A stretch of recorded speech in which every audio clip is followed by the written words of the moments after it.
Welcome to Paranormal Heroics with your host, Hero Brown.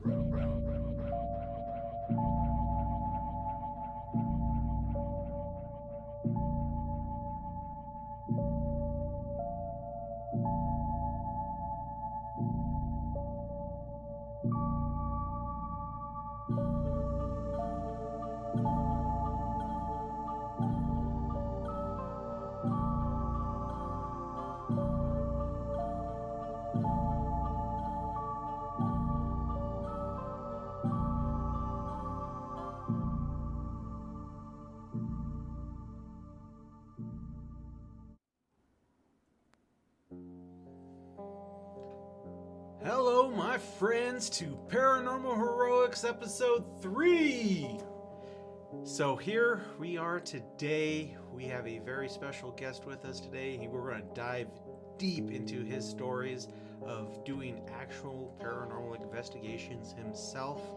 So I am super excited for this one, and you know what more to come, right? And always, I do have a few more interviews lined up, and as fast as I'm burning through everybody, I can always use more. So first and foremost, who is ever ready to be next up on the plate, please contact me. We will get the next one going. And a little disclaimer, I spent a lot of time editing this one just for it to crash on the file, so you guys are going to get the raw unedited one, so there will be a little gaps and a little like cut this, but it's the interview is still what it is, so please bear with on that. And let's have some fun as we go through this. Myself, I will be in the chat as soon as you'll see who the guest is. He'll also be in the chat. We'll go live right after the interview and to answer questions live. And yeah, who's excited? Let's do this thing. I'm getting excited. I know you're all excited. So let's just roll right into it. Catch you in a bit. And today's guest, I have the one, the only, the Goblin. He has been a friend of mine going on, I would say, probably around a year, give or take. We met each other from a awesome cast of guys called Super Cringe Roleplay, and we've been pretty much buddies for quite a while now, from playing video games together, hanging out, watching movies online together, and just, talking like friends. Goblin, how are you today? I'm alright. I still waking up, even though it's 5, almost 6 o'clock at night. It's good to be asleep, and then like when you're ready to do your thing, that's when you want to wake up, right? Be on autopilot all day. Oh yeah. That's the way I go through work. I'm in autopilot all day long, and then as soon as it's time to clock out, that's when I actually wake up, and I'm like, oh, I have energy to go to the gym, I have energy to, come home, hang out with the wife and kids, then stay up late and play video games all night. But that's me. So, tell us a little bit about the Goblin. So I am Chaotic Goblin. I identify as a goblin because I'm too short to be a troll. I bring chaos everywhere I go. I love drawing, even though I'm colorblind. Video games are my passion, and I can't stand my job. No, most of us can't, so we can all relate with that. And I have to point out that your goblin character has a red lantern costume. Yes. I love the lantern corps. Big Green Lantern fan myself. So I have a lot of experience with that. We kind of went into a deep conversation about that a while back, but today we're not here to talk about comic books. That's for another series. We are here to talk about you and your paranormal experience. So, with that, it's gone back as far as I can remember, but The stuff that is I'm willing to talk about won't be until I was 16. My grandma helped me through everything before I was 16. If it wasn't for her, I don't know how well I would have handled it, but seeing things that most people would just find, oh, your imagination, or you're crazy, or just things you really don't want to admit you can see, because it terrifies people who don't believe you. Definitely. So most of the time I keep the information to myself. But yeah, with all of that, I've had premonitions, dreams, to where they've come true, whether it's not the exact way they were supposed to, but the end results was the same. No, I have not been able to stop things from happening. They've always been set in stone and could not prevent it. No matter how many times I wanted to make sure it didn't happen, it would still end in the way it was supposed to. I've lost a lot of friends because of them finding out.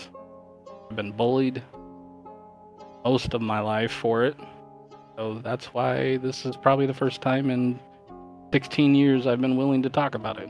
I appreciate you, man. Like, this is a place of positivity here. I know you've seen me talk about it in the past. Like, I'm a pretty big believer in this stuff, but I am very skeptical about a lot of things. So if I do ever ask you anything, it's not out of a place of you're not telling the truth. It's just out of a place of trying to understand the situation. And everybody who comes on here, again, we're all in the same boat as you. So please let feel comfortable, feel safe, and let's dive into your story.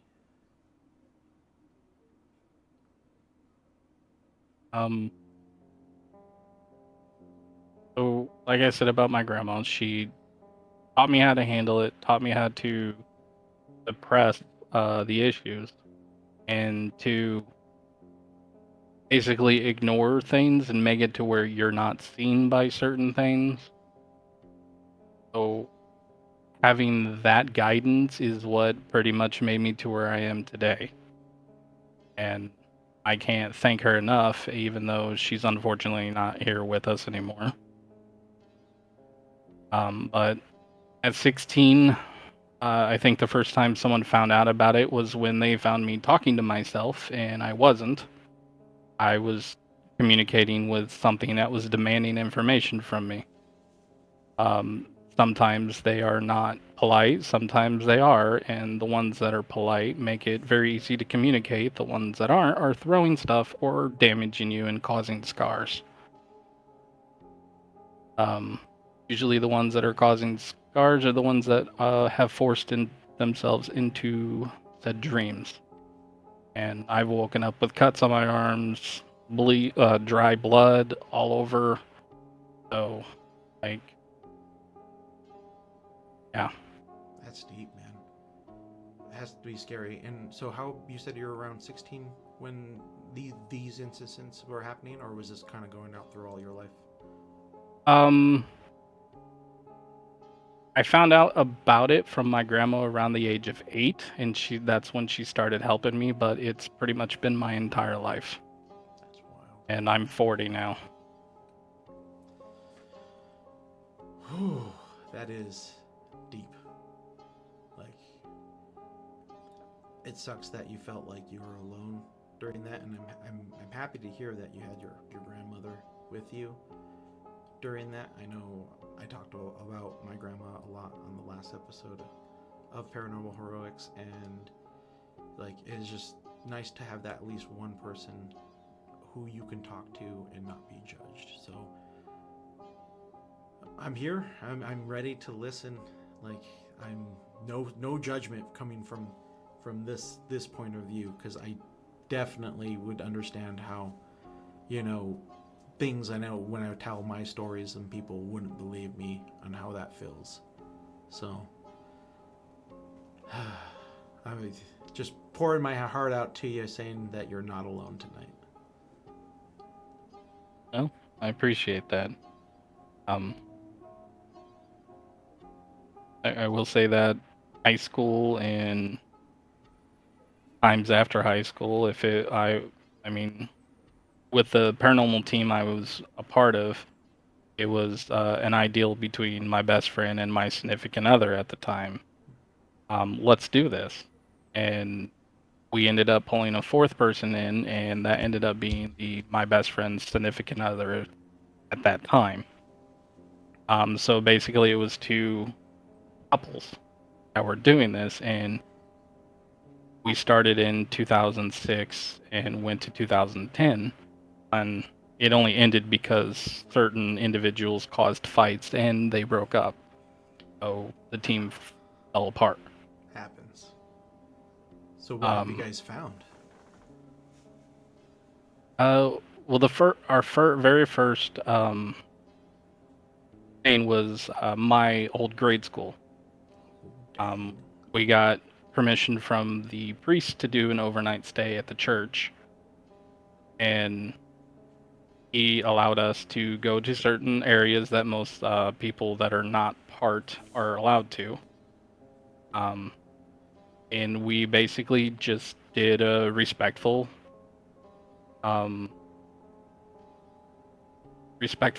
um, what's the word? Session. Okay. And like asking questions and whatnot.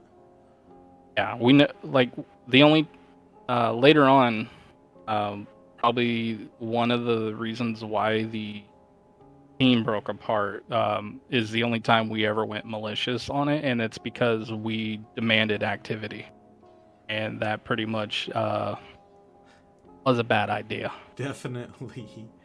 Real quick question was, and this really doesn't matter too much, but was this setting more of a Catholic church, a Christian church? Roman Catholic. Roman Catholic. So Um, the pews, the big hall, yeah. Jesus staring at you on a giant cross. Uh, no, actually, it was Mary. Oh, That was okay. the centerpiece of the church. But same premise. The investigation went well. The priest just wanted to understand why things were happening, Mm-hmm. and we come to find out that through the research we did, it was just someone outside causing it, Ah, a homeless person, well, that's and sucks, but it's cool that you guys figured that out. I mean there was some. We don't know if it was dust or orbs or apparitions, but we did have pictures of things that may have been there or may not have been there. Do you still have any Unfortunately, pictures? I was unable to access the account because the website was taken down, or I would have plenty of pictures for you and videos. Okay, I'll put fake pictures of finding things that I find online, and I'll copyright it there. No. Um, we never had any communication that night of anything talking to us other than when we found out it was a homeless person. He kind of panicked and started running off screaming, and that's when we knew it was someone. But we figured it out, and the issues with that church stopped at night, and the nuns and the priests no longer had issues. That's good. So, then my significant other at the time, her high school had a lot of urban legends, a lot of rumors, and stuff like that. So she asked her guidance dean if we could do an investigation, and it took some time to get the permission. But eventually, when school was out, even though we both had graduated years before that, we finally got time to go in. That's There was an abandoned elevator shaft that supposedly had kids running out of it. We never got any evidence on that. We did get activity of communication where they were responsive to us. It wasn't really children. at least the we did learn. They were more deeper sounding, but not like malicious. Most of the questions that they answered were either one word or 3 words at most, which was "leave me alone." And that one, we respected it and walked away. And that night was the first time we ever had any communication and response, and it was exciting. But in reality, I would say that that school had very, very, very, very low activity only at certain times because it only happened for about 20 minutes, and the rest of the night, nothing happened. So how old was this school? Was it like one of the like? I would say that the school's creation was probably in the early 1900s, maybe 1920s. I'm guessing. I could literally Google it right now, but we'll look it up after, and then I'll post it in here. So I imagine okay. it. So it's an older school, probably with a bunch of add-ons throughout the years. Yes. He like this was a very old like classic elevator. And the only reason why it was abandoned is because the chain snapped. No one was in it. Not really chain, but the cable. It snapped because no one was. It never was used. It was like closed off and all that stuff because it was just so old. But I think the school got remodeled maybe a total of 3 times by the time she hit the school for going there. But yeah, it was an interesting night, to say the least. Very boring after that 20 minutes.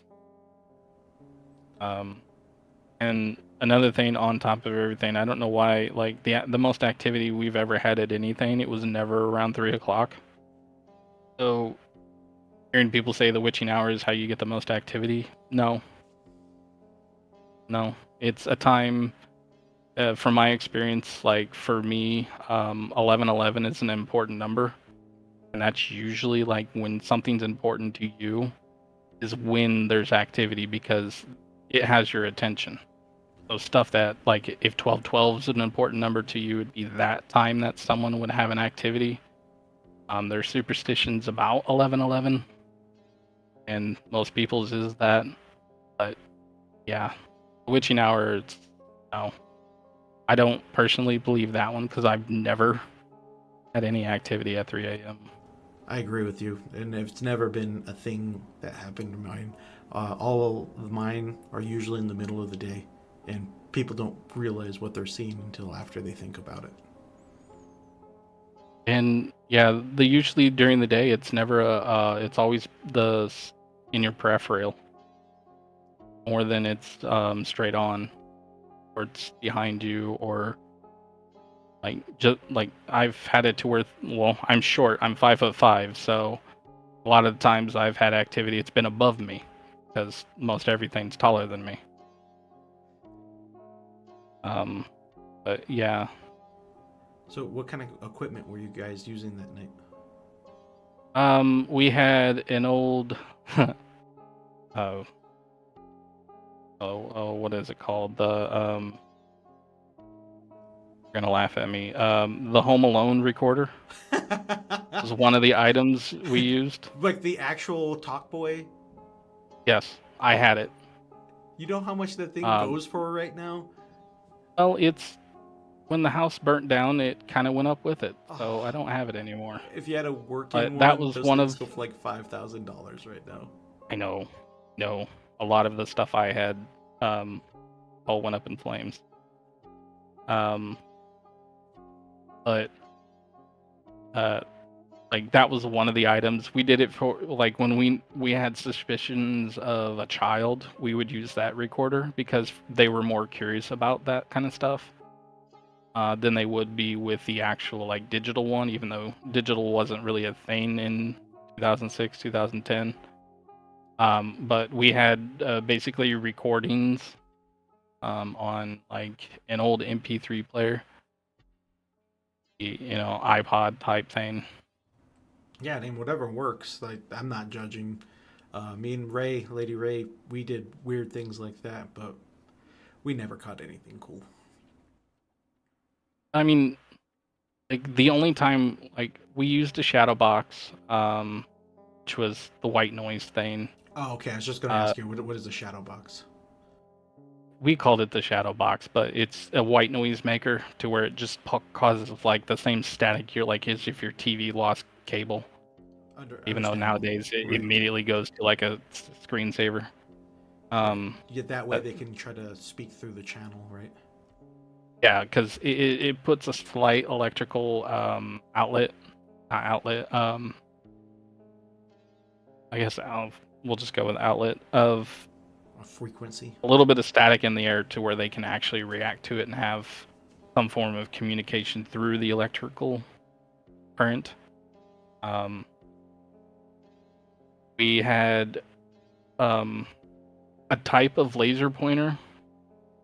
It wasn't like the one that's like full spectrum of the room laser pointer, but it was a stupid one, like with a smiley face or with a cat head, where it just beamed out, stuff like that. That is We didn't so have the smart. fancy, expensive stuff, but it works sometimes. Right, right, right, We've right. had things walk in front of it that scared the ever living snot out of all of us. That actually makes so much sense to do, though, for, being on a budget. Like, because it would take a regular point, but then spread it out. So now you have a radius to cover. So that is actually pretty damn smart. And the other thing we used when we got it, like within a week, it didn't explode, but it fried where it almost explode. And it's because someone wired it wrong. When I say someone, well, I have a dad joke for this. You only have to be a bad electrician once.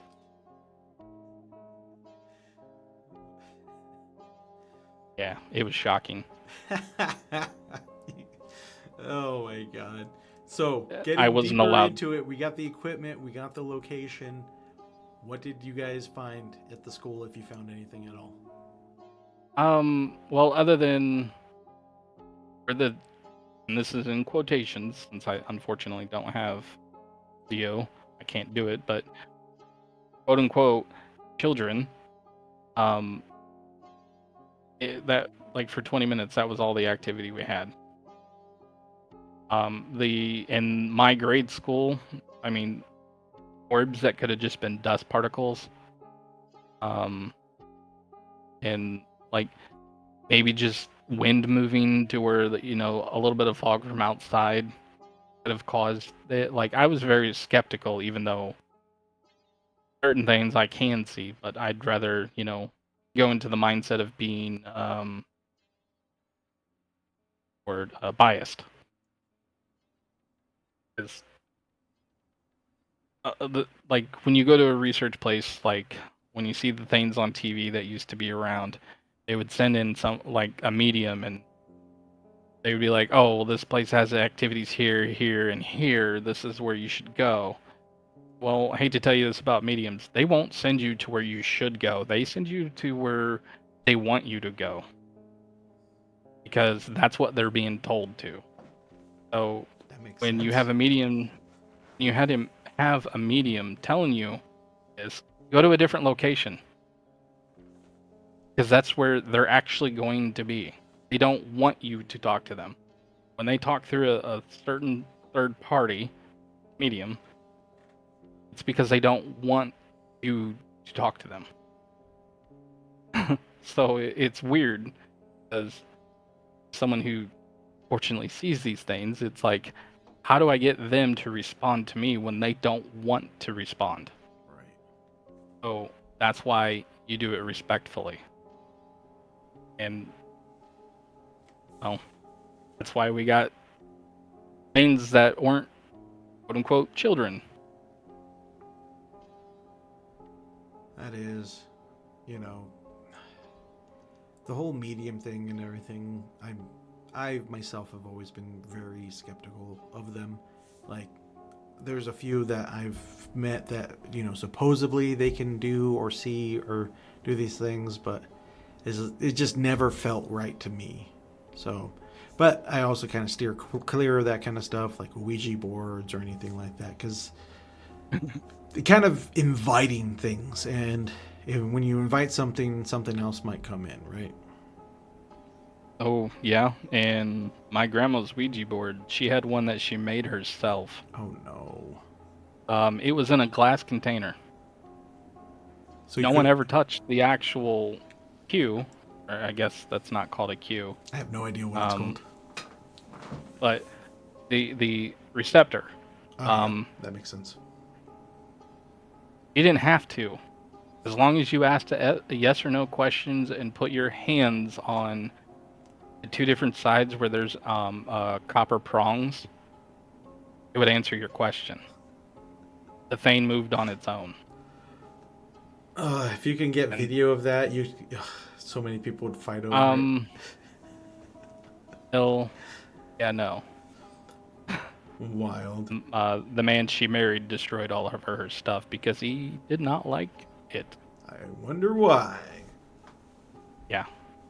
All right, so moving from there, we got your school down now, so where does it go from there? So we had a few, once we got our name on MySpace pretty big, we had a few, people who would ask us to come to their house to do investigations because things would move and stuff like that. And, most of those, maybe 15 of them in a row, it was just the kids moving it and not telling them, or the cats, or a bird. It was never anything that could actually be explained outside of logic, or, well, this is what happened, here's proof. Right. And usually they're thankful. We never charged anybody to do any of this kind of stuff. We did it voluntarily. Of course. You don't charge until you get your TV show. No, I mean, you're not wrong, but I would say probably the only time we've been invited to 3 different places, which is the big ones. One was an Al Capone house. What? One was a cemetery, and I really don't know how to explain the last one. Okay. Well, a theater, even though it wasn't a theater. Okay. An outdoors type Coliseum theater. Gotcha. I don't know what I probably did say what it is, but the Capone house and we'll just say theater, were in the same town. We got asked to go to both of them. The Al Capone house was very adventurous. We had a lot of recordings of gunfire. Scared the ever-living snot out of us, because none of us heard it. The recordings did. That is spooky as heck. And I can tell you this, it was an old revolver, because I know that noise. That is my preferred weapon. We had this talk. We have the same revolver. Real quick,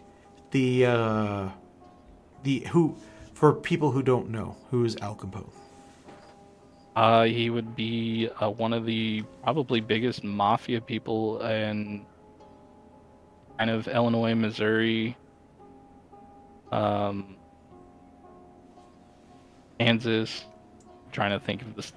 I'm in Illinois, and I'm trying to think of my surrounding states. That is in Indiana. So he was a big mob guy. He almost made, mayor or governor too, towards the end, right? Before they finally got enough evidence to lock him up. Yeah, I believe so. I never really did research on him specifically, even though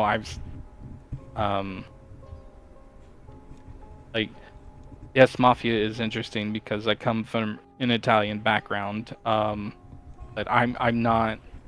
It's not my superpower to knowledge that kind of stuff.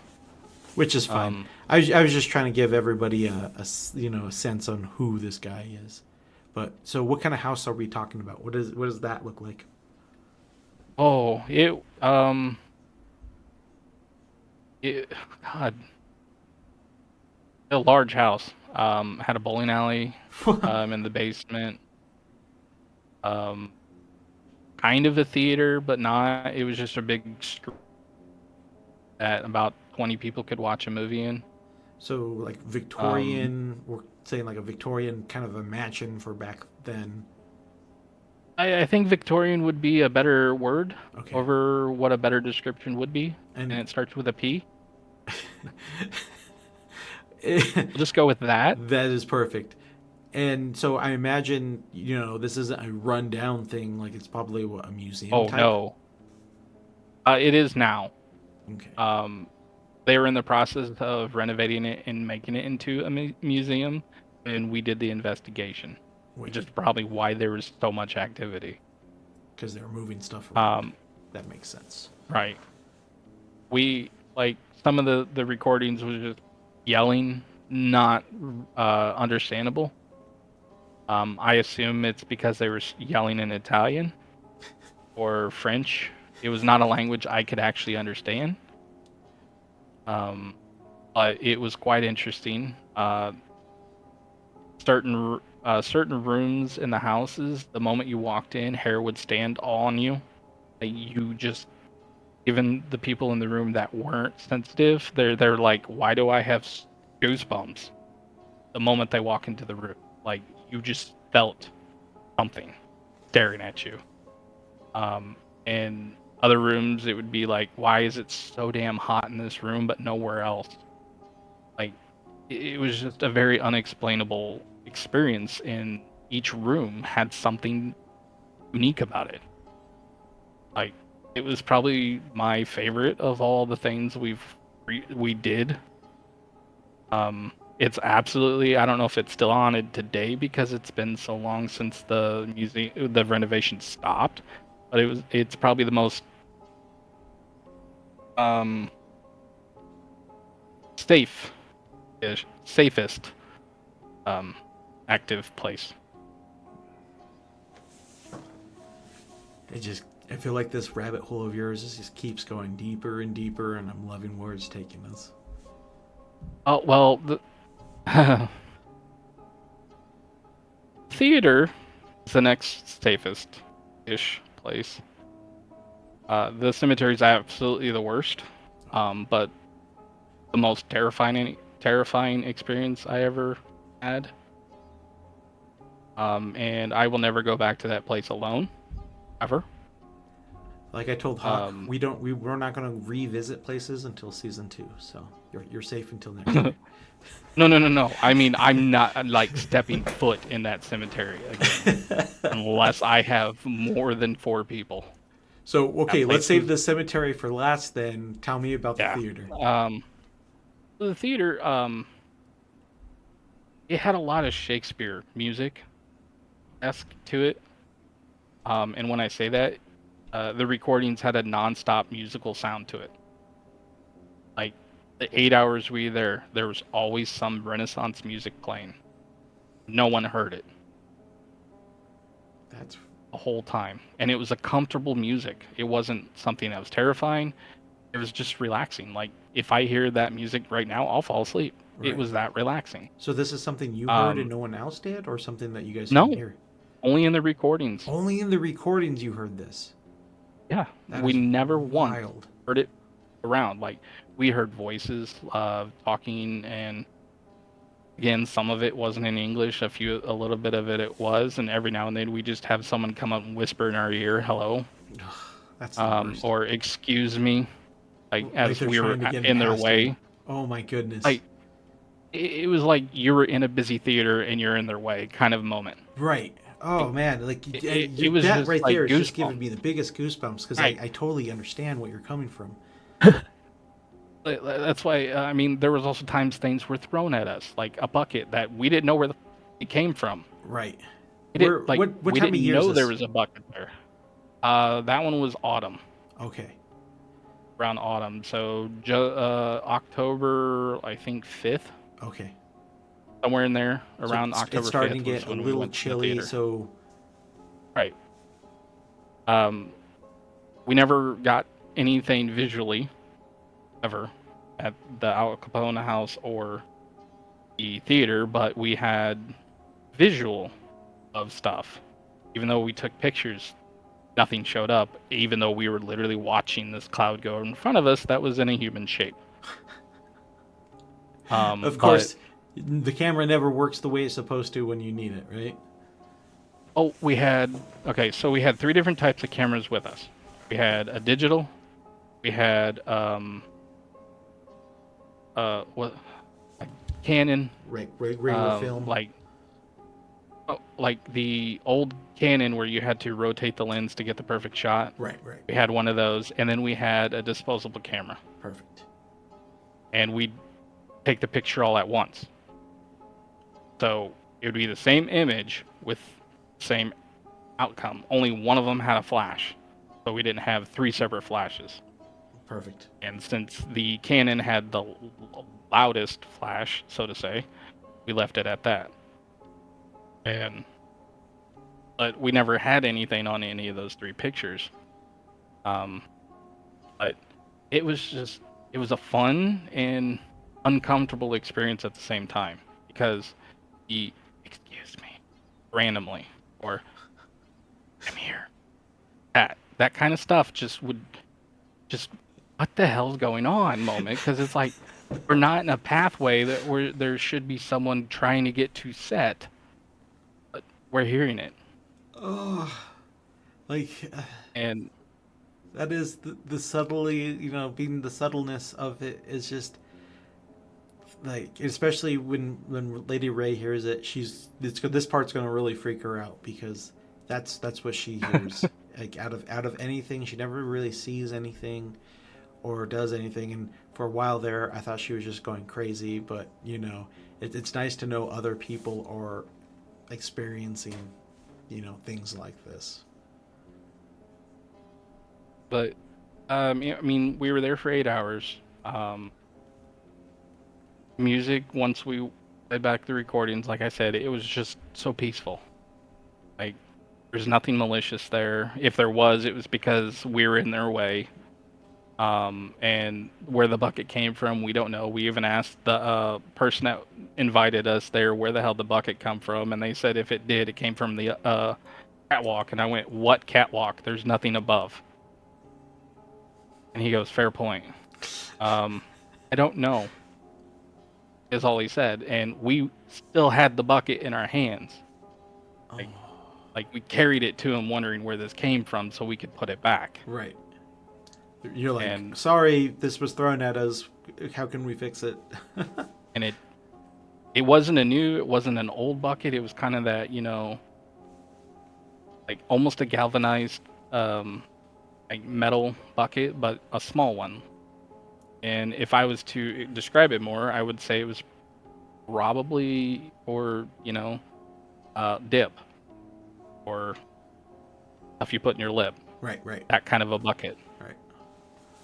Just bing. Yeah. Without the ding. So, how old were you when you were at this place? Oh, now you're okay. Let's see, 2008. Let's see. I'm 40 now, so making me do math about my own age. So I'm guessing around like what, 22? We'll say early 20s. 23. Yeah, early 20s. 22, 23. No, I was 20 in 2004. So 24. 24. So the reason why I bring this up 28. Because, 28, even better. Stupid math. You're an adult. I know, I'm bad at math too. You're an adult. Your brain is a little more developed now. Logic and understanding are taking a bigger point. Like a lot of when I talk to people about when they're being kids and everything, it could be wild imaginations and whatnot. So these are things that you can pretty much relive in your own head, because you're a full grown adult, and you still have a hard time even now. Like, I don't know what this is. This is what we saw, but I can't explain it. And that's what's wild about this whole thing. Yeah, the cemetery. Are you ready? Yeah. So the gravekeeper or the land owner of Gravekeeper the is totally the cemetery. name we're using. Okay. I actually the name, I don't remember his name. But he contacted us so it would stop the urban legends of this supposed haunted cemetery. And People he was breaking through, pleading, kids and whatnot, I'm guessing, because they heard urban legends and they just can't handle it. right, like he will say that the one beneficial thing about all the visitors is they didn't have enough time to make a mess because they would run off scared. They get scared. So he at least said he never had to worry about cleaning up after anybody, because they kept the place pretty clean, and during the day that was his job, Right. and at night it was to basically scare off kids, even though he didn't have to, because he lived just too far away to not actually know vehicles would pull up. Gotcha. So I asked him specifically a letter of written permission to be on and there and explaining why we're there, because if the cops get called, we would go to jail because it would be classified as trespassing. Right. And he did not hesitate to write this up. That is smart. We got it. Like every place we went to that was an indoor or like, we always had written permission to be there. So if a cop showed up and we didn't have evidence that we lived there or we were staying there, we had permission. Right. Or legal rights, so nothing would happen. But man, have you ever we'll simplify this with a simple question. Have you ever stepped into a room and everything just went dead silent? Yes. Like absolutely dead silent, like to the point where it made you nauseous? To the point it was like, why did I come in here? I should probably leave. Right. Okay, so now you're in that mindset. When we got to the cemetery, the first urban legend was handprints on your vehicle. Not of adults, children. So we put baby powder all over the car. All over. And there, it's hitting nightfall, the sun is setting, and the landlord, he left because, well, we had to meet him there. Right. He's not going to stay for this. He needs to get to bed. Well, I guess I don't know what he does, but the moment we step into the fence line of that cemetery, the noise in the entire woods that surrounded the cemetery stopped. Deafening quiet to where it made us nauseous. The moment we stepped into that cemetery. So no wind, no animals, no nothing. Creeks, just nothing. And this was the void. September. And this was in September, hot night. It felt like it was in December at night. It was so cold. Within the moment of the sun setting past the tree line, fog rolled in. I'm not even joking. Like, the horror film was filming itself. Right. Non-stop, arms standing on ends of our goosebumps and all that stuff the whole time we were there.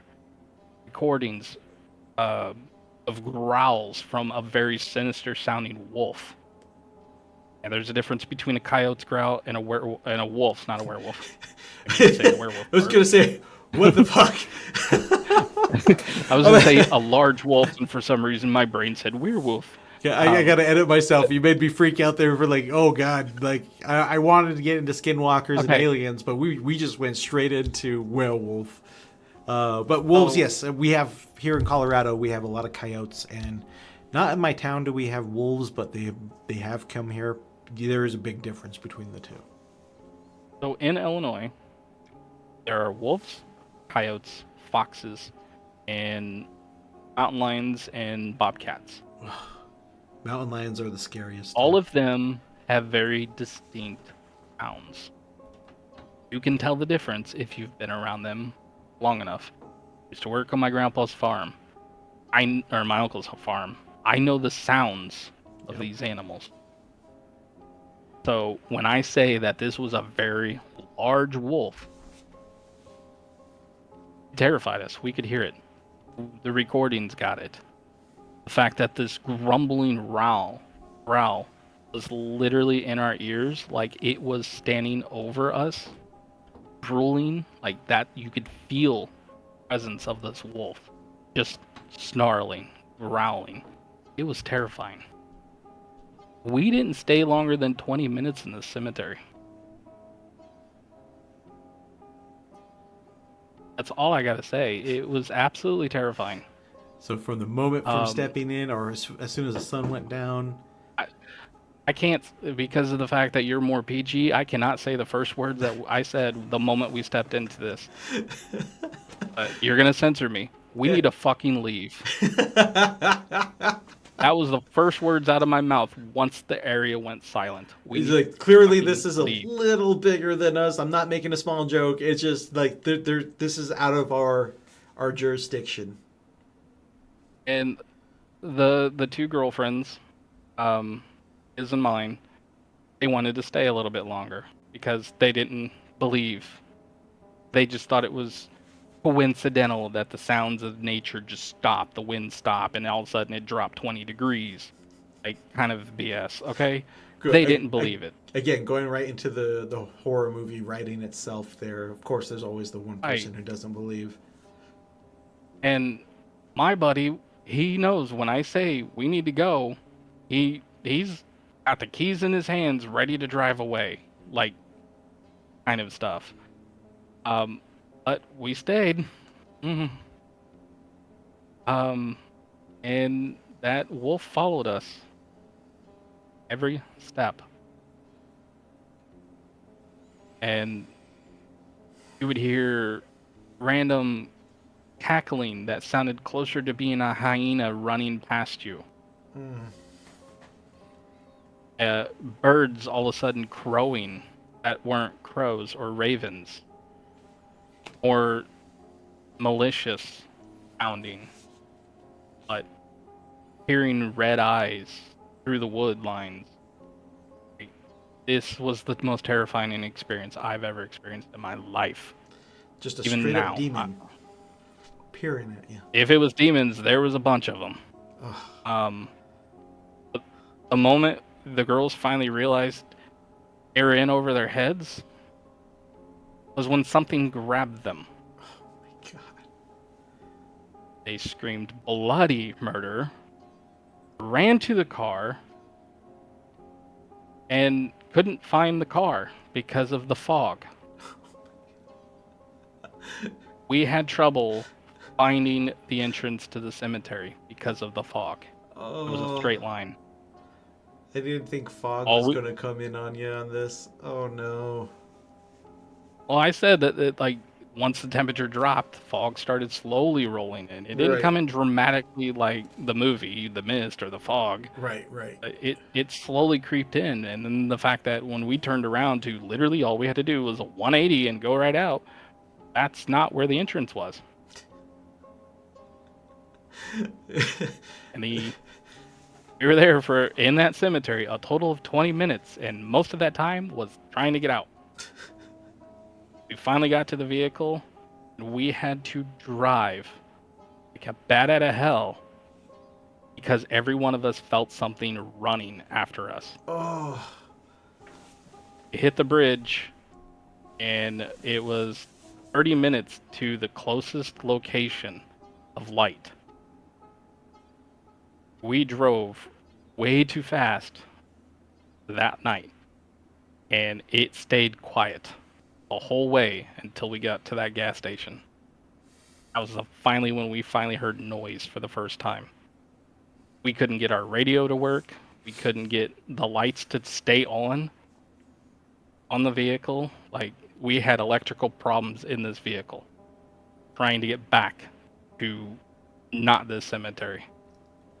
And when we got to the gas station, the owner knew immediately where we were because he saw the handprints all over the car. Oh no! I'm like, these handprints, like, I've got an average size hand. My friend had huge hands, and the girlfriend's, their hands were normal for females. Like, these hands were not like adult hands. Like, one of the handprints could fit inside my palm. Right. So there's no possible way any of us could put that there. And we forgot about the baby power until we got to the gas station and the owner pointed it out to us. That's how terrified we were. You just wanted to get the hell out of there, and then you feel like you just brought some with you. Oh my goodness! It's sad to say this, but I still have nightmares over this cemetery. That's Till the totally day. fair, man. Like, when you feel or experience, quote unquote trauma, that sticks with you, and then it lives in the back of the deepest part of your mind, where you won't think about it for like a year, but out of nowhere, hey, remember me? It's a little. It's not that nice, but yeah. Right. So I'm so terrified of sleepwalking again, and the fact that I've been talking about it a lot lately. Like, I'm not saying that I was sleepwalking, but the last 2 nights I woke up at I usually go to bed like at 8 my time, so 10 o'clock, 11 o'clock, like I wake up and I'm sitting up in bed, and I'm like, what am I doing? Go back to sleep. And then I'm full of energy. Like, I feel like I took like a full 8 hours, and I'm like, this is stupid. Like, I need to go to sleep. And it just lives with you. Like, it's a part of you. And like, to add more on to the things, like when she said that her ankle was grabbed, he looked at her hand. None of us have 3 fingers have made this mark on her hand. Or leg, sorry. Yeah. So like 1 thumb, 2 fingers. Like Nightcrawler? A little bit bigger than that. But yeah. Or like Ninja Turtles. Okay. That's a very good explanation to me. I understand that. So, Yeah. do you think? I don't know, but entity, or could this been like alien? Okay, so when it comes to alien activity, I want to believe, I'm right there with you. but you would, and I mean this respectfully, you would have to be stupid to not believe that there isn't life outside of this planet.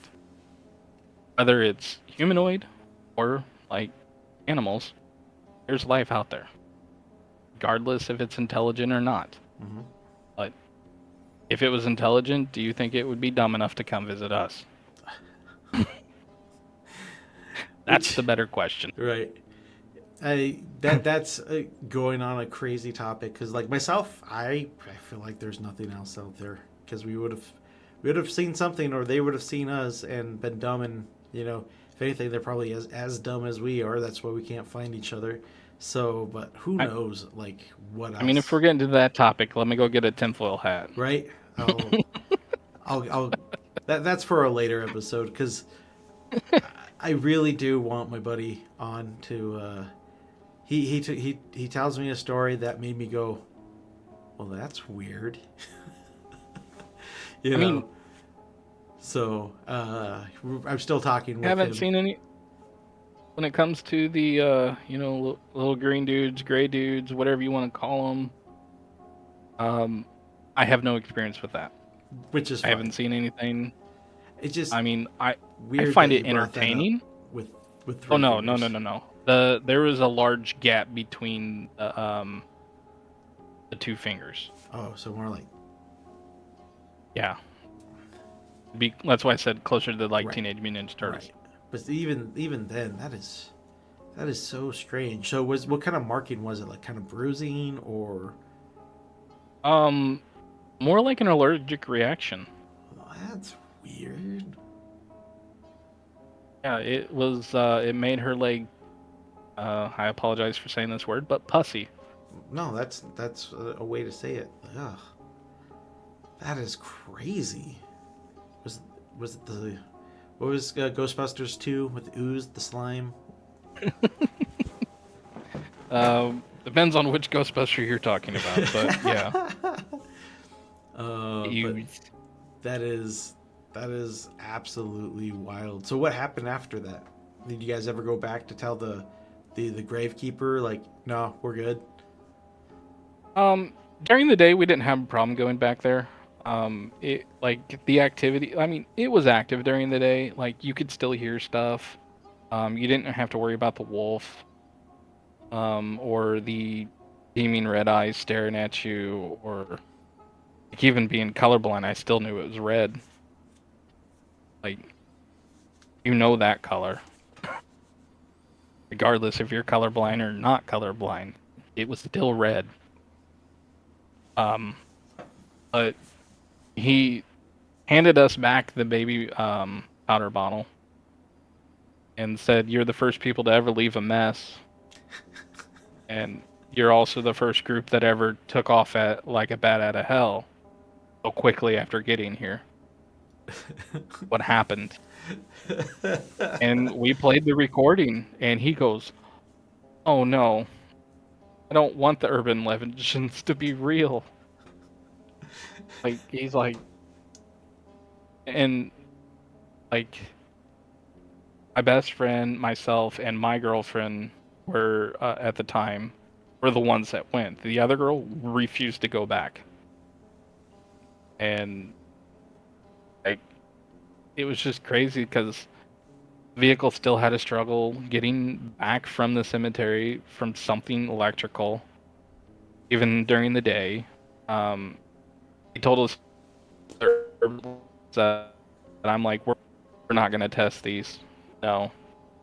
And if I start talking about those specific urban legends, it will dock me because this is a very well-known cemetery with its urban legends. That's fine. That's fine.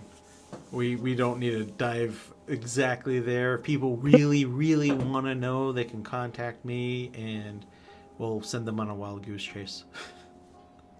Oh, I could. But I mean, because there's a lot of yeah. cemeteries out there with some crazy stories. But so, did you ever go back there while it was dark or anything like that again with a group, or was this the one and only time you were there? Like I said, if I ever go back at night, it will be with more than 4 people. I will go with better preparation. On level with, a certain detective level of preparation. Definitely. If it is But wildlife too, you want to make sure you take, something that can well, protect you from them. thankfully nowadays, your voice recorders, your cameras, all that's on your phone now. Right. You can do all this, everything I used to do, or my group and I used to do, you can now do on your smartphone. Like it's crazy. Was the stuff we had expensive? Not really.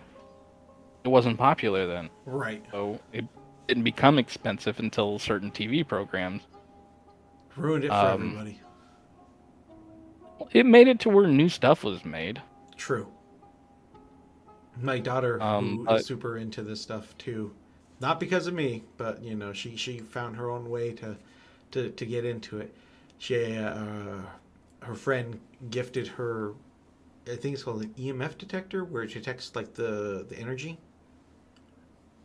Yeah. So like when you turn it on, you have to set it down. If you put your hand close to it, it goes off. But as soon as there's nothing near it, it stays quiet, unless supposed energy. That wasn't a thing when we started, and we didn't have the funds to get it by the time we were at our end because they got popular. Right. But like the pictures we took, there was absolute like evidence. There were visual evidence of everything. We got the red eyes. We got the everything that terrified you that night was in those pictures except for the dog. That was the only thing we could never get evidence of that night. I tried. So was it really there? Well, we had the recordings of the growling, Oh my but god. it was terrifying. Like when we heard it again, I'm This like, nope, stop. This isn't close to any native burial ground, is it?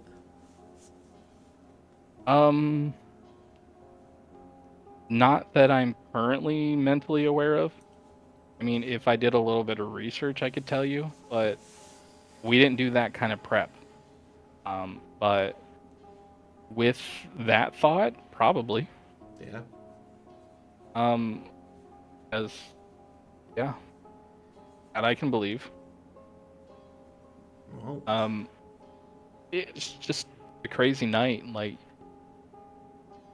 the fact that like even in the recording, you could hear birds in the backgrounds. You can hear the cicadas. Like you could hear it all. And once we stepped into the cemetery, it all stopped, even in the recording. So it was absolutely terrifying when you hear us. I mean, all right, it is this time. Like, it'd be like the group is together. We'd state each other's names. We'd go through a range of words so if we ever heard a voice, we could match it to where if it was one of us or not. right. So it'd be specific voices that we knew we could possibly hear. Like yes, no, maybe, stuff like that. We'd have it already pre-recorded to where we can match it with us if it was one of us accidentally saying it. So we didn't get confused. But the moment, like, it was terrifying even in the recording because like, it just, the cicadas noise, then nothing. Like, it was bone-chilling, terrifying on how just dead silent it immediately went the It's moment almost like we stepped the in. silence is deafening. It was terrifying. Yes. Like, I've only been in one situation like that, and I noped out of it the moment that I felt like, okay, something's up. I don't want to be here, and then getting myself out of that situation. Yeah. Wow. But yeah, that night is the reason why those two started fighting. As she started having severe nightmares. Wonder why. Well, one of the urban legends is something stays attached to you for a certain time frame. Oh no. That is And she was the lucky one, I guess. right. If that urban legend is true. Is this the one that got Because touched? No. Oh wow. It was the other one. The other one got touched, but this one got something maybe attached. Possibly, or she was just trying to get him to break up with her. Wow. I don't know.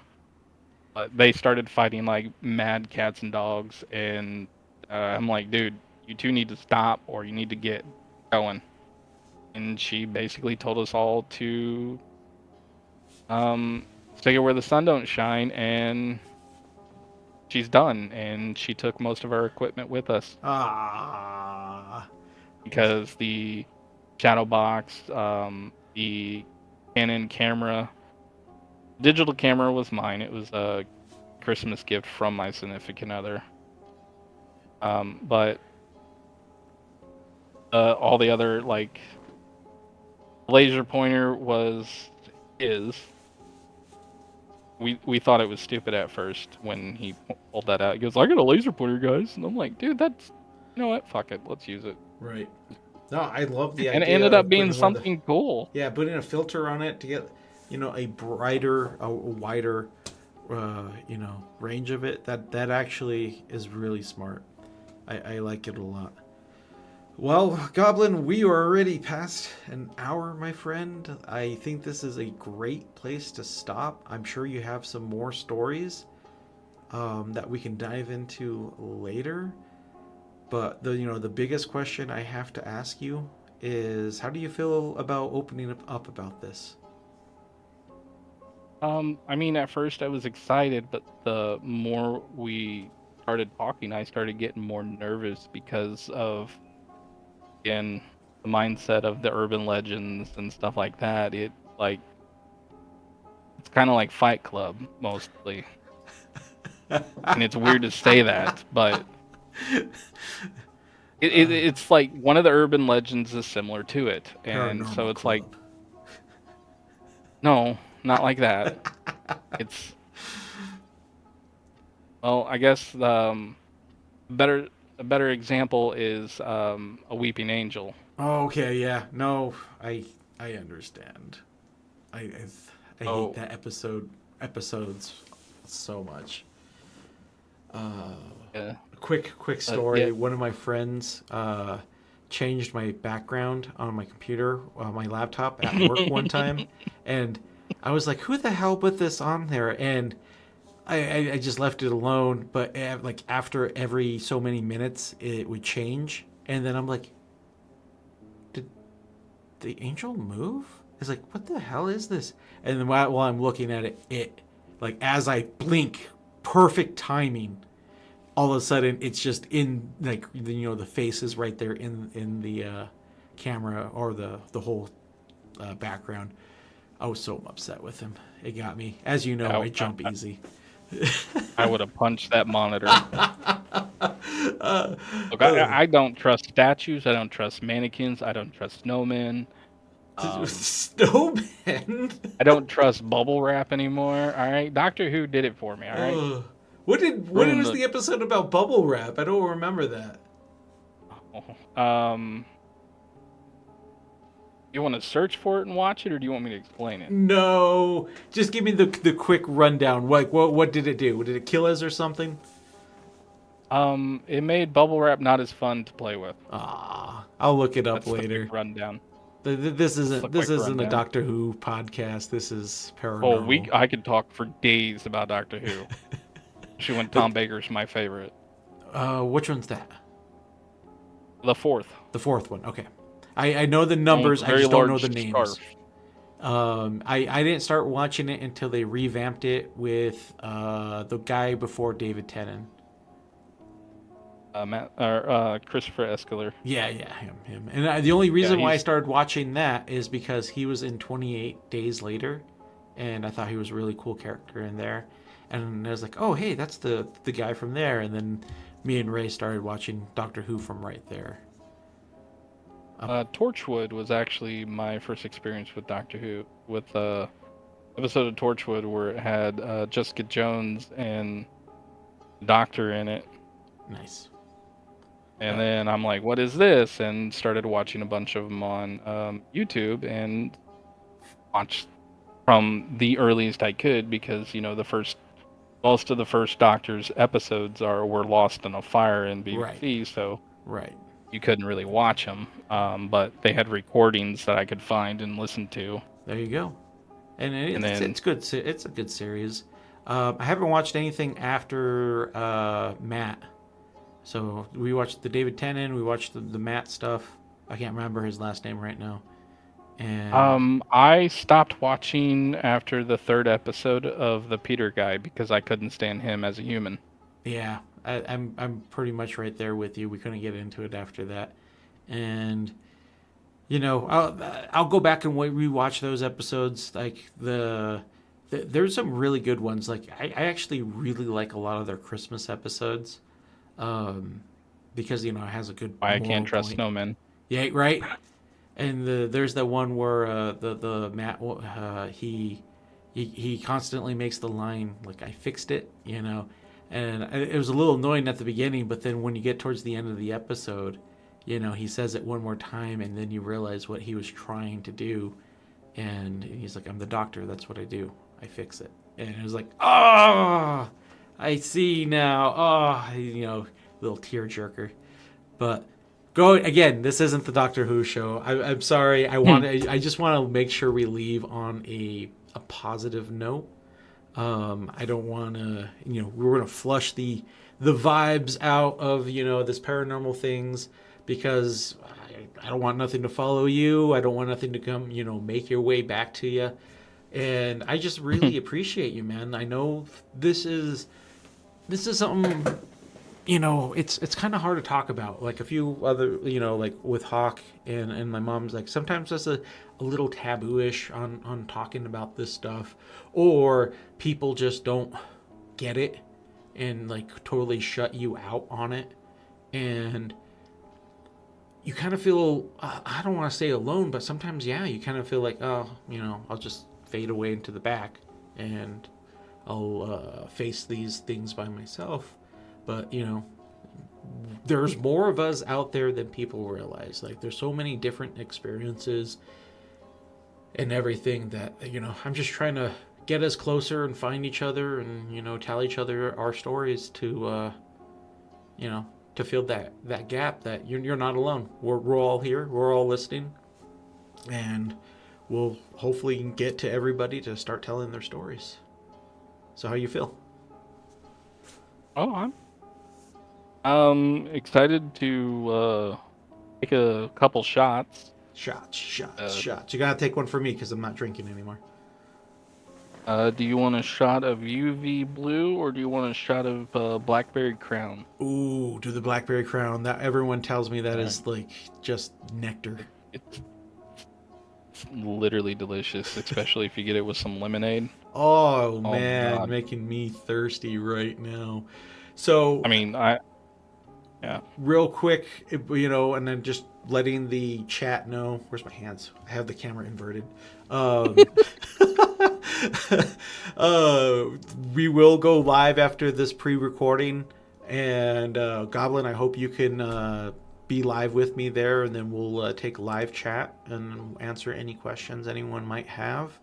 We will more likely both be in chat, typing away, talking with everybody, but we'll go live right after and answer any questions.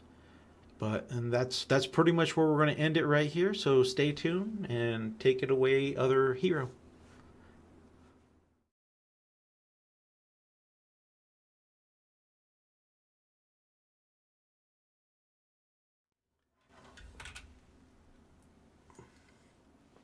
It transitioned without me wanting it to transition. I wasn't ready. Wasn't ready at all. I thought I had a few more seconds. Let's see. Check 1, 2. Goblin, are you there? Yes, sir. I think you're muted. I think I picked it up. We should be on it now. Oh man, yeah, I totally wasn't ready for the transition. I thought I did a little more, a bigger takeoff thing, and then before I knew it, there it was. I wasn't ready. Caught me flat-footed. Oh, Not left-footed. that's right. Boxing terms. Sorry, you'll get a lot of boxing terms from me. If Sandman's still in here, I hit him with boxing terms all the time, and he's like, "What?" I'm like, "Never mind." Oh, but yeah, man. So there it is. That was the complete raw uncut, because like I did pretty much cut like all that Doctor Who stuff out. But again, for whatever reason, my edit file corrupted, and so I did not have enough time to do another edit. And this is not a shout out. This is a call out to Microsoft Clipchamp. Screw you guys. You guys, the first 2 videos I did worked really good on editing, and this one I just could not. It just kept crashing, so I'm not going to use them anymore. Do better, Microsoft. Come on. But yeah, man. So we did this recording like a week and a half ago. So you had some time to think about it. How are you feeling since then? Well, just I got nervous up until today, and then hearing myself talk, I wanted to cut my ears out. I tried warning you a bit. Like it takes a lot. Now I've been doing it since October. I still have a hard time because I feel like I sound super nasally like no other. In my head, I sound like I talk like this all the time, but I know I don't. I know I'm a lot more nasalier. But right, it is. Oh yeah, right. Is like Nocturnal says, you know, it's hard hearing yourself. Like you're right away, your brain is like, who's that talking? Is that me? Oh, I sound like an idiot, right? Joke's on you, I am one. Not at all, man. Oh. So first up, if you can see her now, Lady Ray asks, "Why do you think children are a big part of your encounters?" Um, I honestly do not know. It just happens to be just the right place, the right time, the right symmetry, I guess. Something about it. Um, Maybe they kind of feel safe around you. I don't know. I don't like children. I don't get along with them. They annoy me. That doesn't mean they don't like you. Oh. You know what I mean? Like you're a good person, so and kids tend to pick up on that. You know, good-hearted, safe place. I know you might punt them, but you know they don't know that until it happens. No But kick, baby. re-listening to it and the whole baby powder thing and the cars, like that was like my biggest highlight. Like you guys completely forgot that you even did it. You're not even looking for it, and the gravekeeper is the one who had to point it out to you guys. You could have went. Oh, it was the gas station attendant. Oh, the gas station Woman. attendant. That's right. He's the one. It's even better because he's not even a part of this whole thing. You know, it just even talking about it right now, just again, goosebumps like no other. Um, you know, and somebody personally messaged me. They I don't know why they don't want to talk in chat, but it's fine. You know, what's the possibilities of your wolf part being a skinwalker? It didn't have the smell of sulfur. So skinwalkers are a sulfur thing. I don't know much about skinwalkers myself. I have a friend who's kind of teaching me more about skinwalkers. Like there's like a death whistle. If you hear a whistle, you're basically doomed.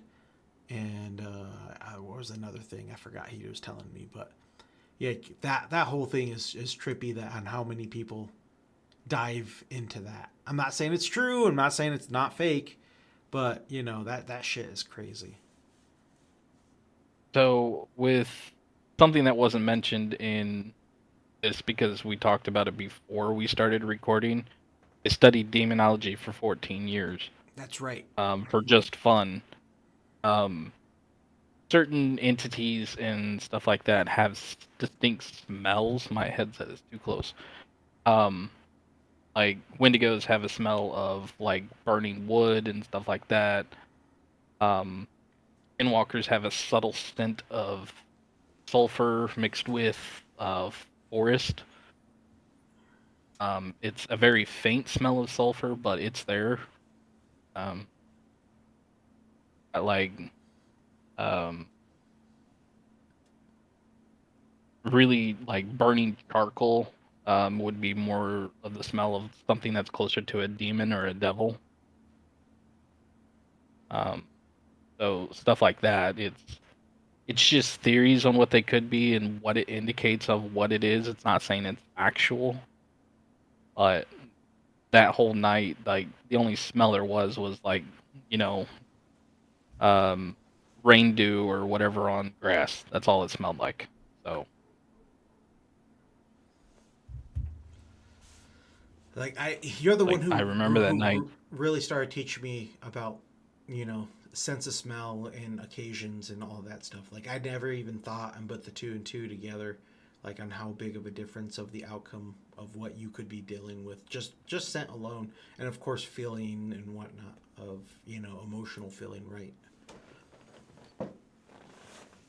But Well, that is it's weird saying it that everything's scent based with people who don't have um, strong senses of smells or strong senses. But distinctly, I can smell rain before it comes. I can smell blood when it's on the ground or around. Um, I can smell the difference between the devil's lettuce and a skunk.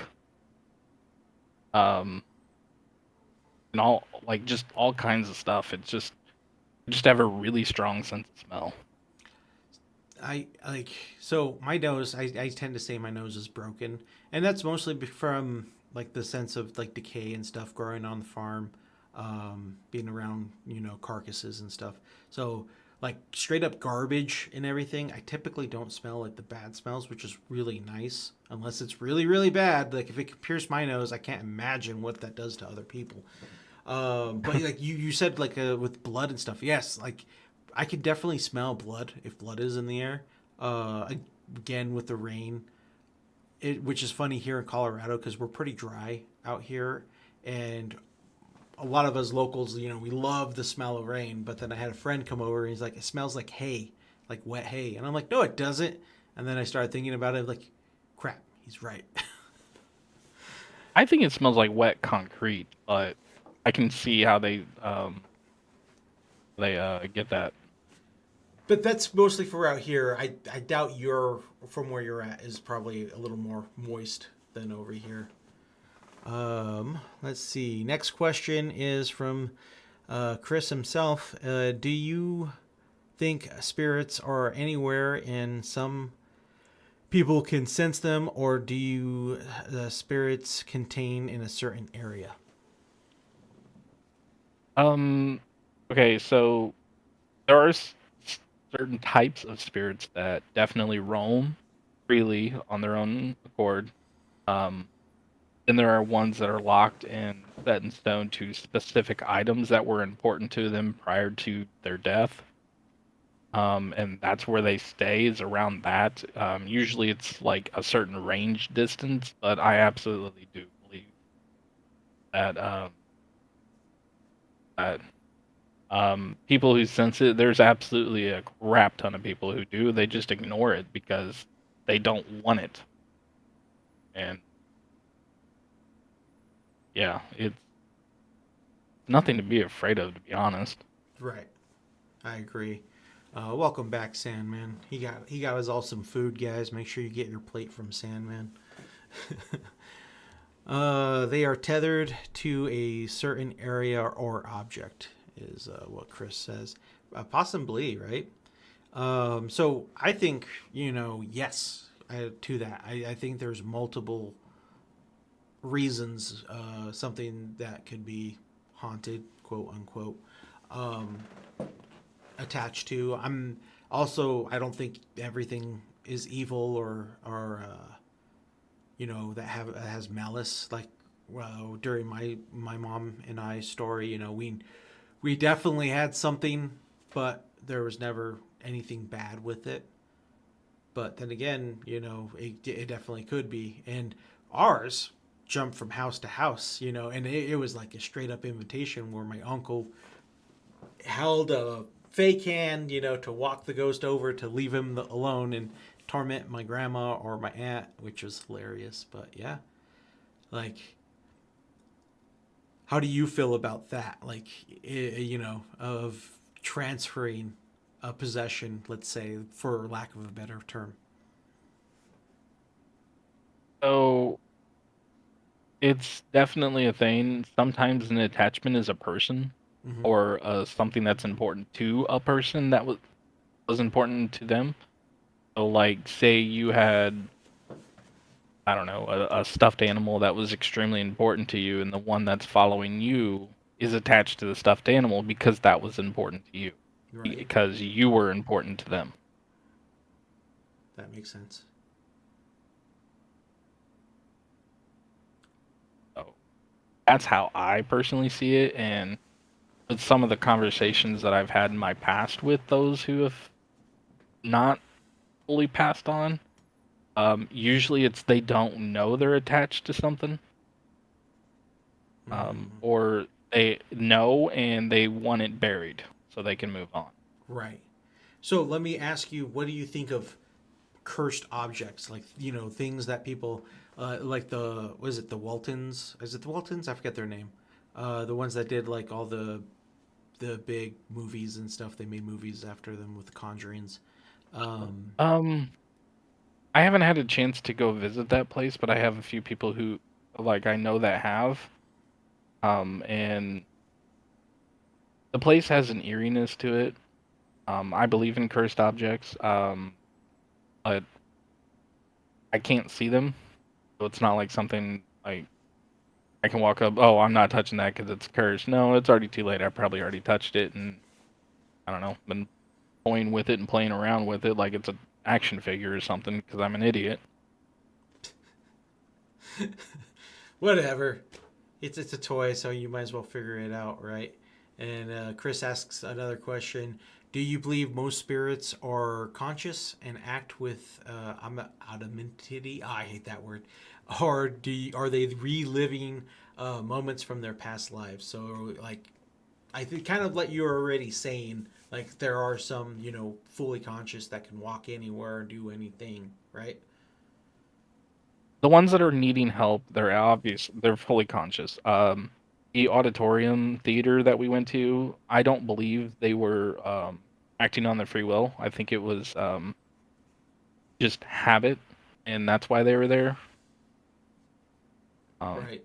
but Kind of as like what Chris was saying with his stone tape theory. probably, but it's just weird to like just having people visiting you in person or in your dreams or through other means. Yeah, pretty much in a loop. Yeah, I was gonna say, yeah, Lady Ray. I imagine like in a loop, just replaying like a record player, just stuck and just doing that one part over and over, but on a global scale. So you brought up dreams. You kind of hinted to me that this last week you kind of had some crazy dreams. Are you willing to share a few of those? Well, I've just one of the like part of the urban legends is the cemetery will visit you even though you haven't been there in so many years. And what it does is it's basically calling you back. Oh It shit! wants you to return. Or it certain items or not items, certain like memories from it or certain graves will come up in your dream. And it's quite creepy because we never had any pictures of any of the graves, but I could see them clear as the day in some of my dreams. It's like being directly broadcast to your brain. Right. That is wild as hell. And of course, just because we're talking about it and we're re-waking those memories and, you kind of becoming a beacon again. Um. Well, I'm not gonna. If I go into like in-depth details of it'll definitely bring itself back for a couple weeks to a month, and then it'll subside for a few months to a year, and then come back. It's definitely repetitive. Right. So I got a part, an add-on to that question. Could you read? Like, can you read while you're sleeping in your dreams? Like for me, if I ever try to read anything, I just see squiggly lines and circles and like triangles. Like I can't read anything. But Um, could you I remember can tell anything? you, I could tell you names on the tombs, but I could not tell you dates. Okay. But if I start saying certain names, it will dock myself. Okay. That's totally fine. The fact that you can read them, could you just give us a first name, or is that too much too? Um, well, first one that comes to mind will absolutely dock myself because it's a name in the cemetery. Uh, Chris is gonna But hound you on the Discord for the cemetery. He wants to go on a field trip. I mean, I don't mind telling Nocturnal. Like, I've known you long enough. I don't care about my doxing Right. of where my location is, because I've already met fuck, Aaron, right? yeah, I've That's already right. met Aaron, and yeah, I drove 30 minutes to see him at a truck stop, and it was awesome getting to talk to him and meeting him.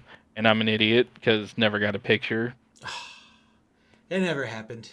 You're lying to us. I mean, sure, I'm joking. go for it. Oh You can man. ask him. Yeah, no, Probably he says he I'm even brought it probably the up. weirdest person he's ever met. Yeah, he was on the Discord talking about it, which was great. Like you both are crazy. You guys don't realize, you don't know if you're, serial killers for the neither one of yous. Okay, Oh, so simplify with something you said earlier. yes. I'm not a nice person. I'm a respectful person. That is huge right there. Right. I respect people until they give me a reason not to, but I am not a nice person. I'm I I work in would retail. I can't be nice. I would agree with you full-heartedly. I'm an extremely respectful person, but I'm probably not a nice person. Unless we become buddies, which I'm very, very easy to be buddies with, we could talk all day. But you're right. As soon as you flip that wrong switch, it's just like get away. Um, yeah, it, Thanks, Sandman. it, I remember talking to Aaron and explaining things like about my characters and that I played in D&D. Would you consider doing more ghost hunting at some time? Yeah, absolutely. Just not that cemetery unless I have more than 4 people. Oh man, I already know he's gonna be down. One day we're gonna have to take a field trip out to you, and you're gonna have to take us there. We'll live broadcast everything too. Oh no, we would not be able to get the permission to do that. Oh, Also, a dead zone out there because Brent owns that tower. oh dang. Well, we'll try to figure out something. Maybe when we get big enough and we have hundreds of dollars to offer him, not thousands, just hundreds, and It would have to be his son because he passed away. The perfect. original person passed away about 6 years ago. And Oh. I myself would like to do more towards the day. Of course, night would be preferred. And if this is just me speaking on, like, if we got to that point, but like a lot of people don't realize the shit that happens during the day at a lot of these places. They think everything is at night when it's not, and that would be really cool. And just doing multiple sessions there would be, a dream come true. Don't do things you shouldn't do. Thanks, Ray. You're right. Um, also, do you feel like the paranormal plays a role in the mental health?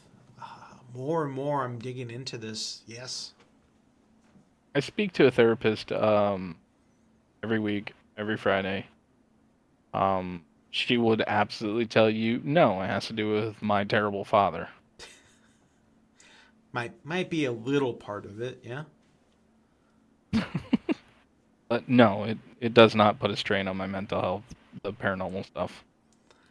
And I would say that was more on your character, though, right? Because there's a few people I've met in my life where they swear they saw something and it like rules their life. Oh, no. I've learned to block it out. Like it's to a point where I can turn the switch off and on, kind Mm-hmm. of. And to the point where unless I'm willing to communicate, it remains off at all times. That would be the way to do it. Like, you don't want to be an open door all the time, right? Because then that would drive you insane. Yeah. But great questions, Chris. Always on it. He always has the. He's probably the only person I know who loves this stuff as much as I do. Like, just wanting more information on how you feel, and and where to go with it all. A lot of the beginning, you definitely talked about your grandmother, and also being part of all of this, was there any stories that you can tell us that she shared with you that she had experienced? Um, well, she really didn't talk about any of the stuff because I was mostly too afraid to ask. But she would do like she was one of those that did tarot readings and did rune readings, did palm readings, stuff like that for people. Mm-hmm. But she really didn't enjoy talking about it if someone asked. Um, but don't recall ever asking her specific stories because I was just too afraid to ask. Just totally fair. You know I didn't like scary stories when I was a kid or anything like that, because then I was very had of that wild imagination where if you told me it, then I know I was gonna dream about it. And like I hated scary movies. Freddy Krueger used to scare the shit out of me. Used to have nightmares about it all the time. And then I like telling people. yeah, he's a monster, a demon that affects your dreams, and you're like, I don't want to go to sleep. I don't want to go to sleep. I like telling people that Robert question, Englund Chris. is my. You don't have to answer Chris's question either. I'm gonna be honest with you. I would have to Google that name to know who you're talking about. I don't recognize names. Oh. But I used to tell people all the time that Robert Englund was my dad. Is that just because you wanted to see if people who knew who that was, or were you just trying to get a reaction? It was mostly because I believed I was unattractive and was as hideous as Freddy Krueger. Oh yes. Oh yeah, no, he is absolutely. I can't stand him. He's such a fraud. But he has. I don't know why people watch him, and I'm guilty. I've watched hundreds of hours of his stuff, but I watch almost every Ghost Hunter. I don't think out there. it's him that people watch. I think it's his buddy that gets terrified. Like, oh, Aaron. I think his name was Aaron. I think that's what they watch for. Yeah, that was the only reason why I watched the show. I liked his buddy so much. Their very first one, the one that broke them into the whole thing, I want to say it was in Gold Dust in Nevada, and this board just flies out of nowhere and hits them, and it scares the shit out of them. And I remember me and Ray, we found it on the internet before they got their TV series, and then we're like, oh, this is those guys, and that's the whole reason why we started watching them. But the main guy, Zach, yeah, I can't stand him. He's an arrogant person. He thinks everything's about him. One, shout out that I like watching is, if you guys ever get a chance, watch Nick and Ryan. Their ghost hunting stuff is really good. They only have like maybe 10 hunts so far, but I like what they do. They don't go over the top. They goof around during their stuff, but at least they show all their footage.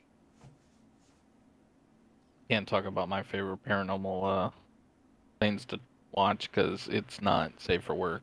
Oh no, no one wants that X-rated stuff. It wasn't X-rated. Well, you got to see it now. Like, well, how bad can it be? I can't use the specific words because PG-13-ish, but it was basically tatas and ghosts. Oh my goodness. We'll post that to the Discord later. I don't even know if it's still active, but it was on Showtime. That's all I know. I have no idea what you're talking about. I'll look it up later, though. That sounds might have amazing. been on Cinemax. It was on late night. Skinemax, when you didn't own the channel, and you have to try to make out between the snow to see what the hell's going on. I plead the fifth. You knew word for word of what I was talking about. Plead the fifth.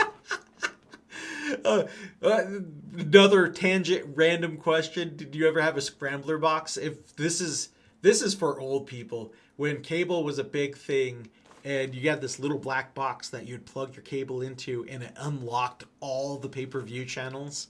So you had Um, HBO, the box we had Skinamax. went all the way up to 99. Yeah, and my uncle, he hooked us up with it, and I just liked it because he had all these weird shows. I can't remember the name of the channel, but it was a channel that was like dedicated to anime, which was great for 90s, because it was so hard to watch animation in the 90s. And then I remember watching it one day. The movie I was watching was called Armitage the Third. I have this memory completely Oh, built in. Good cartoon, right? Well, right at won't call it a 12, cartoon, but yeah. right at 12 o'clock, the the channel automatically switched to an adult one. I want to say it was like Spice TV or something like that, if I remember right.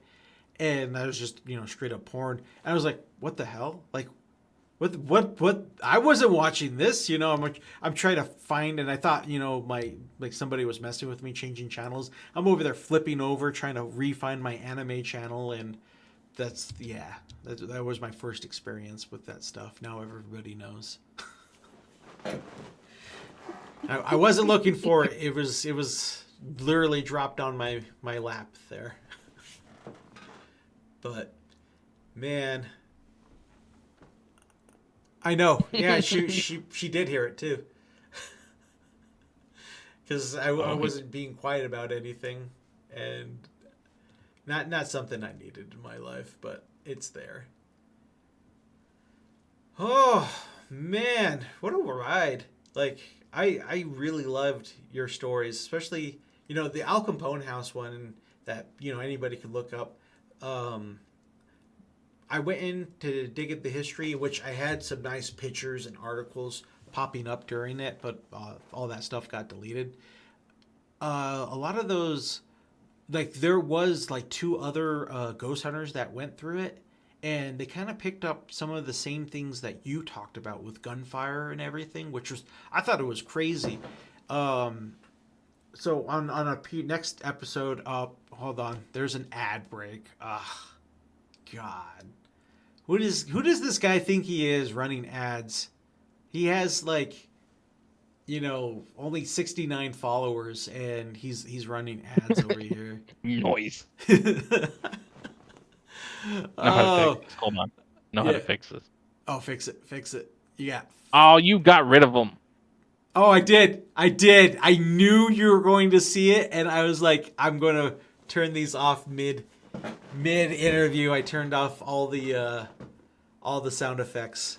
And anyways, as I was saying, so there's two other paranormal investigators that I only found a couple clips of that went into the Al Capone house, but both of them had recordings of gunshots, which I thought it was crazy. And kind of like you said, you could kind of tell the difference between like a semi-automatic with a clip compared to a revolver. Revolvers are a lot slower, and they have a lot more pop to them, like a lot more echo. And both of them caught like very similar sounds, which I thought was crazy. Chris says, "Do you guys think some people can become demons after death instead of spirits?" No, I think all demons are Um, set myself. But how do you feel there, Goblin? You studied it. I mean, I can go into details on explaining how it's done, but to simply put it, unless they've done some pacts, um, very, very evil and shady stuff upon prior to their death, no, they would not become a demon.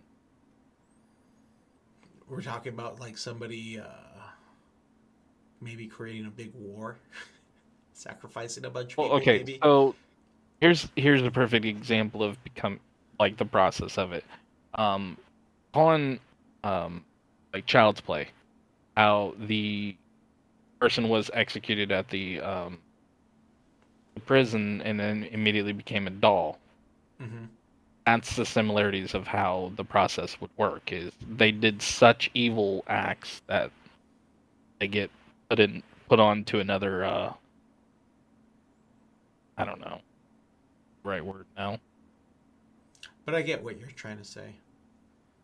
Like, I mean, who knows, right?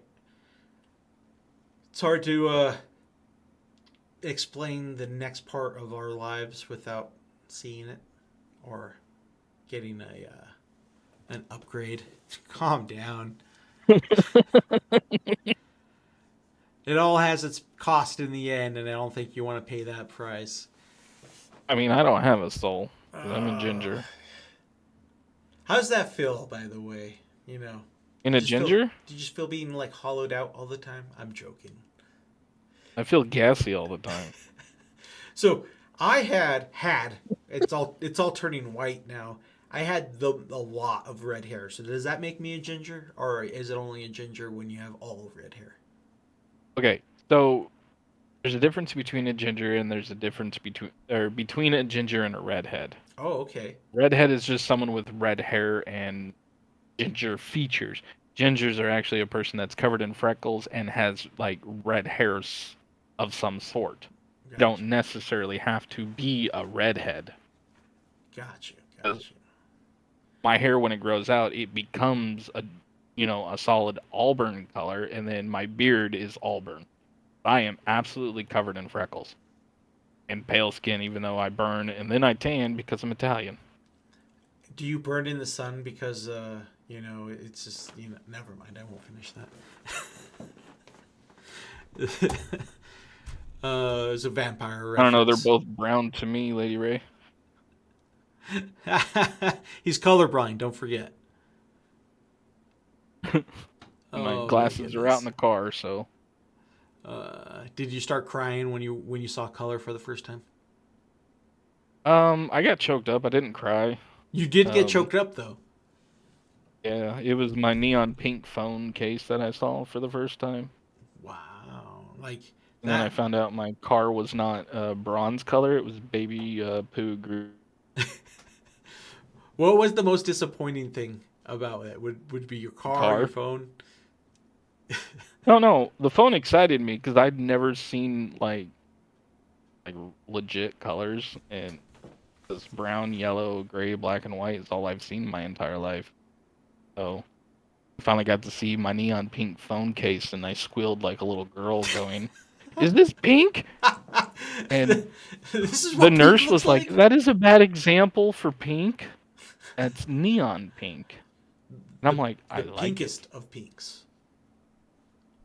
And the reason why my phone case is neon pink is because I can distinguish that color different from grass. So if I ever drop my phone in the grass, as long as the back of it is facing up, I can see it. Holy crap. Like, that just brought up, and that made a lot more sense for a lot of things.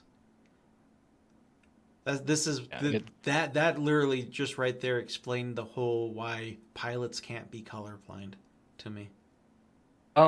Okay, so with that, by the end of the year, every airport has to have a distinct set of coordinating lights, and it's not by color anymore. It's by color or light code. Mm-hmm. So the restrictions of being colorblind will be limited now. Right. Because the only other colors that they have to worry about are the indicators in the cockpit.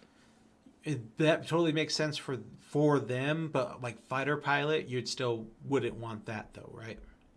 Okay, so in a fighter pilot, the only color indications that you need to worry about are 3 different lights that flash, whether there's something being fired at you, or you're too low to the ground, or you're stalling. But mostly everything's in night vision style coloring, so it's distinct. You can actually tell. But for the main reason why people who are colorblind couldn't be pilots is because a lot of the airports throughout the United States were color coded. Gotcha. They are no longer as of January 1st, 2026. They can no longer be color coded. All right. See, you hear that? All you color blind people, you got a chance. Now you brought up night vision, which brought up another question I thought of. Have you heard of the red night vision demons? No, So I have not. when night vision was first created, and I remember being a kid and stuff. Oh, I thought. Okay, I know what you're talking about now. Okay, I so thought you were talking about something else. so for the people that don't know, originally night vision was in red, not green, and across the seas, like in the deserts and like Iraq and stuff, these soldiers were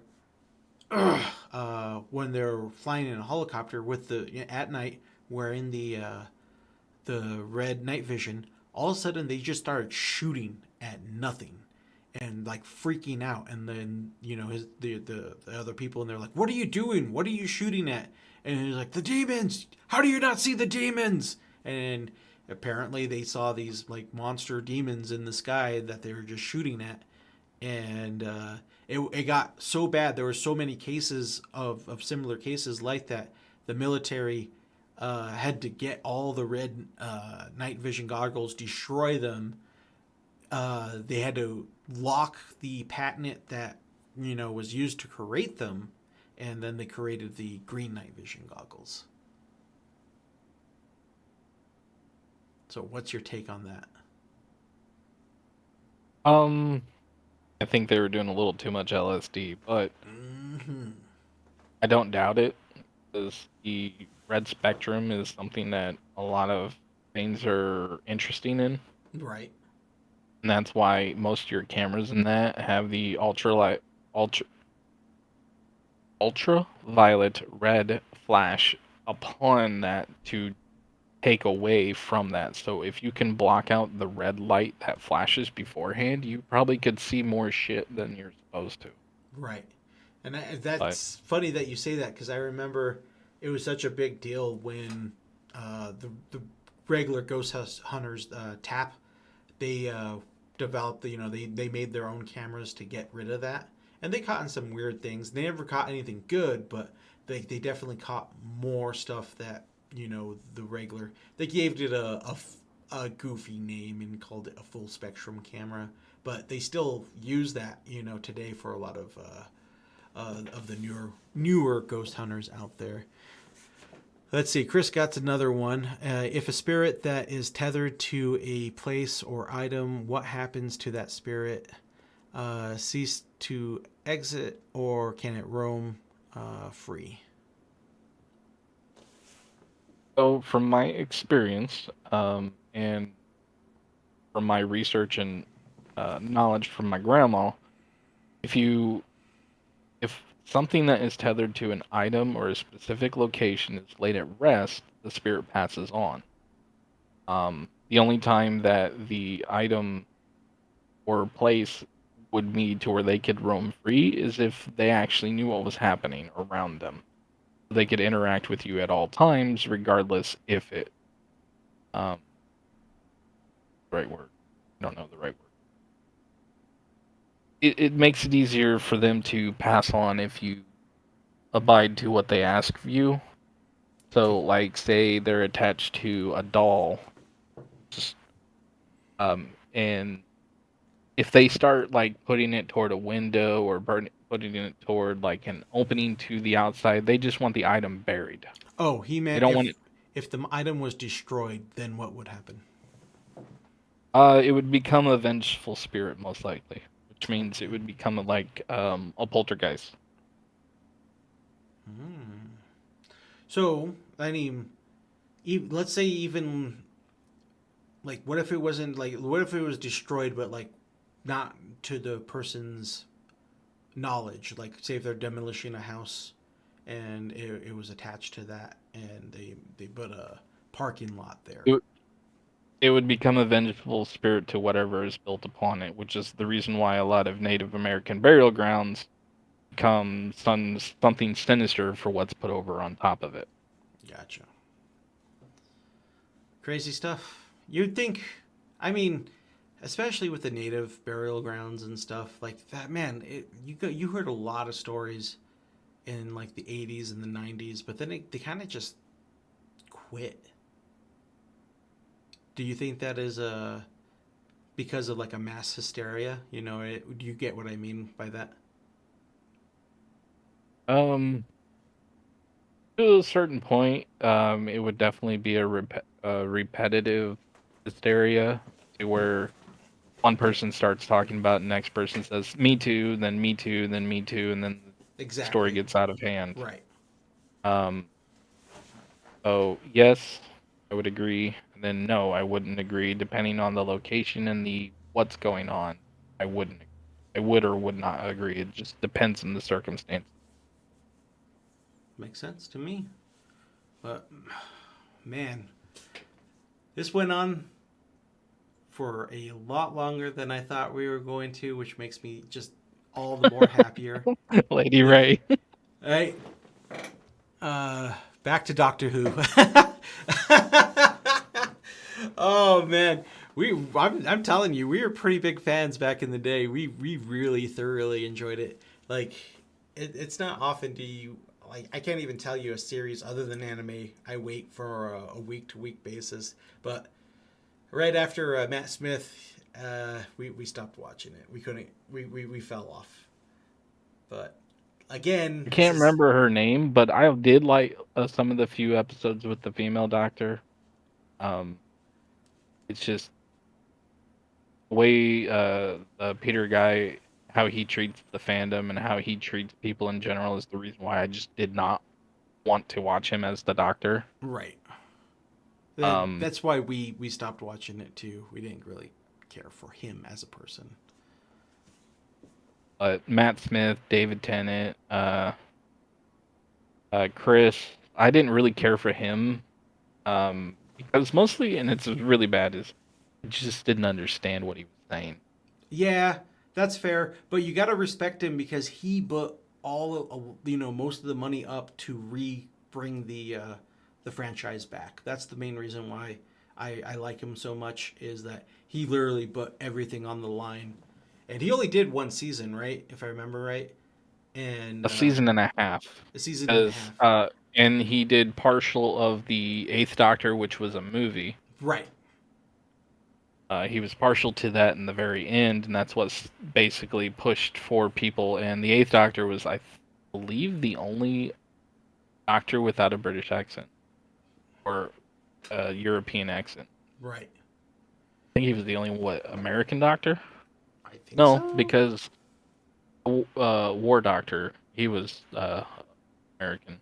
Was he? I didn't even know. But that movie was awesome. Might have to go watch it again. All right, I think we've ran our course. We're back on Doctor Who again. I'm gonna have to start a second talk show just to do that. Hey, you need someone to talk Doctor Who, comic books, video Uh, games. You got me all day long.